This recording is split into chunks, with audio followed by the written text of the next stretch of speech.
নমস্কাৰ, এই মুহূৰ্তত দিবলৈছো ৰাতিপুৱাৰ কেইবাটাও বিগ ব্ৰেকিং নিউজ। আজি হৈছে 2 ছেপ্টেম্বৰ। গোটেই অসমৰ লগতে ভাৰতৰ বিভিন্ন প্ৰান্তৰ পৰা যুগুত হৈছে কেইবাটাও গুৰুত্বপূৰ্ণ খবৰ।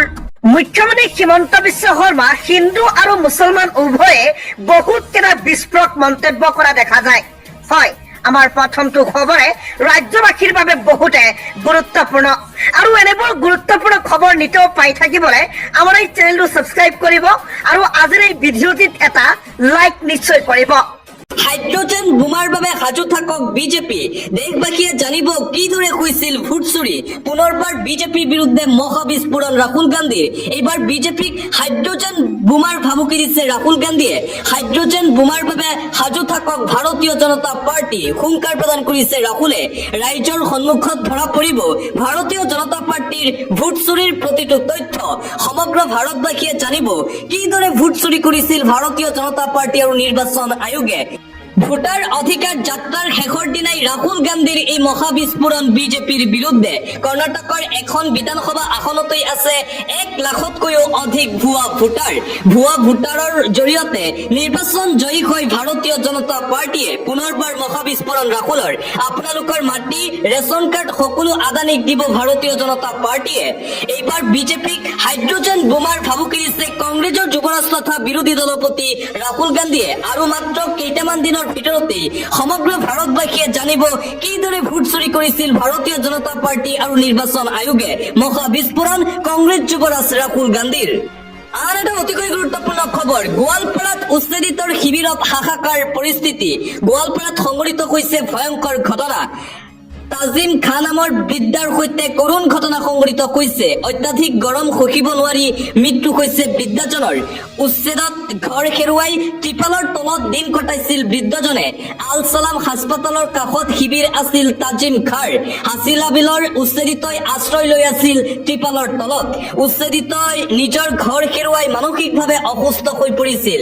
অত্যাধিক গৰমত শীতক্ৰিয়া বন্ধ হৈ মৃত্যু হৈছে লোকজনৰ। গোৱালপাৰাৰ উচ্ছেদিতৰ শিবিৰত ভয়ংকৰ ঘটনা সংঘটিত হয়। আন এটা ব্ৰেকিং নিউজ, 3000 বিঘা মাটি কেনেকৈ কোম্পানীক দিলে বিজেপিয়ে। চিলিং আইন কলৈ গ'ল? চৰকাৰৰ বিৰুদ্ধে খৰ্গহস্ত হৈ পৰিছে উচ্চ ন্যায়ালয়। ৰাজ্য চৰকাৰৰ সিদ্ধান্তক লৈ পুনৰ খৰ্গহস্ত গুৱাহাটী উচ্চ ন্যায়ালয়। গুৱাহাটী হাইকোৰ্ট কঠোৰ হৈ পৰিছে। 3000 বিঘা মাটি ব্যক্তিগত কোম্পানীক বিক্ৰী কৰাক লৈ উচ্চ ন্যায়ালয়ৰ প্ৰশ্ন। ষষ্ঠ অনুসূচী এলেকাৰ 3000 বিঘা মাটি কোম্পানীক কেনেকৈ দিলে বিজেপি চৰকাৰে। ডিমা হাছাওৰ 3000 বিঘা মাটি চিমেণ্ট কোম্পানীক বিক্ৰী কৰা হৈছে। তাৰ পিছতে ন্যায়ালয় খৰ্গহস্ত। প্ৰতি বিঘা মাটি 2 লাখ টকা দামত বিক্ৰী কৰা হৈছে চৰকাৰৰ দ্বাৰা। উচ্চ ন্যায়ালয়ত এই তথ্য মহাধিবক্তা দেৱজিৎ লন শইকীয়াৰ। ৰাজ্য চৰকাৰৰ এই ভূমিকাক লৈ উচ্চ ন্যায়ালয়ে পুনৰবাৰ প্ৰশ্ন উত্থাপন কৰিছে। পুনৰ হলঠেকত চৰকাৰ।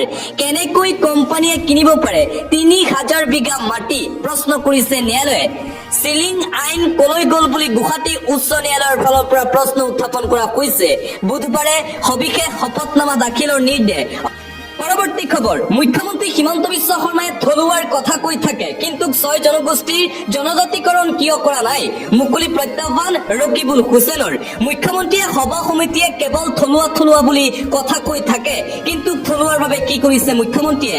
থলুৱাৰ কথা কৈ থকা মুখ্যমন্ত্ৰীয়ে আজিও 6 জনগোষ্ঠীক জনজাতিকৰণ নিদিলে। মুখ্যমন্ত্ৰী যদি জনজাতিৰ পক্ষত আছে তেন্তে 6 জনগোষ্ঠীক কিয় কৰা নাই জনজাতিকৰণ? কংগ্ৰেছ সাংসদ ৰকিবুল হুছেইনৰ কেইবাটাও প্ৰশ্ন মুখ্যমন্ত্ৰী ডক্টৰ হিমন্ত বিশ্ব শৰ্মালৈ। থলুৱাৰ পক্ষত থকা মুখ্যমন্ত্ৰীয়ে শীঘ্ৰেই 6 জনগোষ্ঠীক জনজাতিকৰণ কৰক। আজিৰ দিনটোৰ পৰা উজনি অসমত হিমন্ত বিশ্ব শৰ্মাৰ ওলটাখৰ আৰম্ভ হ'ব বুলি ঘোষণা ৰকিবুলৰ। হিমন্ত বিশ্ব শৰ্মাক শাসনৰ পৰা আঁতৰাবলৈ এইবাৰ বিজেপিয়েও আমাক ভোট দিব। উজনি অসমত কংগ্ৰেছৰ ৰণদংকাৰ সূচনাৰে সাংসদ ৰকিবুল হুছেইনে কৰিলে এই ডাঙৰ ঘোষণা। ৰাজনৈতিকভাৱে জনজাতিৰ লোকসকলক কি দিছে মুখ্যমন্ত্ৰী হিমন্ত বিশ্ব শৰ্মাই? প্ৰশ্ন কৰিছে ৰকিবুলে। আমাৰ সভাত ভবাতকৈও অধিক বেছি মানুহ হৈছে বুলি মন্তব্য সাংসদ ৰকিবুল হুছেইনৰ। লাহোৱালত কংগ্ৰেছৰ বিশাল জনসভাত মুখ্যমন্ত্ৰীৰ বিৰুদ্ধে সৰব ধুবুৰীৰ সাংসদজন। 6 জনগোষ্ঠীক জনজাতিকৰণ কৰিলে অসমৰ 51% লোক জনজাতি হৈ যাব। 51% লোক জনজাতি হলে এজন জনজাতিৰ লোক মুখ্যমন্ত্ৰী হ'ব অসমৰ। জনজাতিৰ লোক এজনক মুখ্যমন্ত্ৰী হোৱাটো হিমন্ত বিশ্ব শৰ্মাই কেতিয়াও নিবিচাৰে বুলি মন্তব্য ৰকিবুলৰ। মুখ্যমন্ত্ৰীয়ে কেৱল মাত্ৰ এনেই নাটক কৰি থাকে থলুৱা মানুহক লৈ। এইদৰে মুখ্যমন্ত্ৰী ডক্টৰ হিমন্ত বিশ্ব শৰ্মা আৰু বিজেপি চৰকাৰৰ বিৰুদ্ধে আক্ৰমণাত্মক ৰূপত দেখিবলৈ পোৱা গৈছে কংগ্ৰেছৰ ধুবুৰীৰ সাংসদ ৰকিবুল হুছেইনক। আন এটা গুৰুত্বপূৰ্ণ খবৰ, নগাঁও জিলাত ভয়ংকৰ পৰিস্থিতি। নগাঁও জিলাৰ ৰাজীৱ ভৱনৰ সন্মুখত ভাৰতীয় জনতা পাৰ্টি আৰু কংগ্ৰেছ নেতাকৰ্মীৰ মাজত হতাহতিৰ ঘটনা। নগাঁৱত সমুখ সমৰত কংগ্ৰেছ আৰু বিজেপি। প্ৰধানমন্ত্ৰীৰ মাতৃক অপমান কৰাক লৈ কংগ্ৰেছ কাৰ্যালয় ঘেৰাও কৰি বিজেপিৰ প্ৰতিবাদ। একে সময়তে বিজেপি বিৰোধী শ্লোগানেৰে কংগ্ৰেছে সাব্যস্ত কৰিছে তীব্ৰ প্ৰতিবাদ। দুই পক্ষই সাব্যস্ত কৰে তীব্ৰ প্ৰতিবাদী কাৰ্যসূচী নগাঁও জিলাত। ঘটনাস্থলীত আৰক্ষী উপস্থিত হৈ নিয়ন্ত্ৰণ কৰে সামগ্ৰিক পৰিস্থিতি। নগাঁৱত উত্তপ্ত পৰিস্থিতি। পৰৱৰ্তী খবৰ, অপৰাধীৰ পক্ষত নেকি বিজেপি? মাটিৰ দালাল ভূ মাফিয়াক টিকট প্ৰদান কৰিছে ভাৰতীয় জনতা পাৰ্টীয়ে। অপৰাধীৰ পক্ষত বিজেপি দল বুলি বিৰোধীয়ে উত্থাপন কৰিছে গুৰুতৰ দাবী। বিৰোধীয়ে উত্থাপন কৰা দাবী সত্য প্ৰমাণিত হল নেকি? পুনৰবাৰ দেখিবলৈ পোৱা গৈছে এক ঘটনা।